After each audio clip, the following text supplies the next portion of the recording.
I was out in Huntsville camping with some buddies. And when we woke up the next morning to go fishing, I was like, boys, I'm not good. My legs were on fire. It just felt like burning and stabbing, which now I know is nerve pain. My friends told me just to relax, and I said, absolutely not. We're going to the hospital. Something's wrong with me. They did blood work, told me to go home. The next morning I woke up and I was still in a lot of pain. I still couldn't walk very well. I called a friend of mine and he was like, I'll drive you to the hospital, no problem. And they did the same thing. Did blood work, and they're like, look, dude, you're 24 years old. You're fine. Here's some painkillers, and send me home.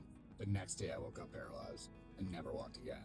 I called my buddy and I was like, there's something wrong with me. I can't move. He took me to the hospital. I was manic at the hospital. They were asking me who I was, what year it was. I had no idea. I started throwing punches, getting crazy. So they put me into an induced medical coma. They woke me up after 5 days. And I was literally locked in. Like I could move my shoulders a little bit, but I couldn't lift my arms up, couldn't do anything. And they're like, look, man, we've been fighting an autoimmune disease. We think it's called Guillain-Barré syndrome, but I should recover fine. Things were coming back, but I never got that full return from the waist down. 4 or 5 months later, when we redid the MRIs, that's when they saw the scar. They're like, oh, okay, so the residual damage from that autoimmune disease has left this inflammation scar on your spinal cord, and that's what's preventing the signals from getting down your legs, and that's why you haven't continued your recovery. You're gonna be paralyzed for the rest of your life, and you need to work on getting your upper body stronger, so then your new normal is going to be a successful normal.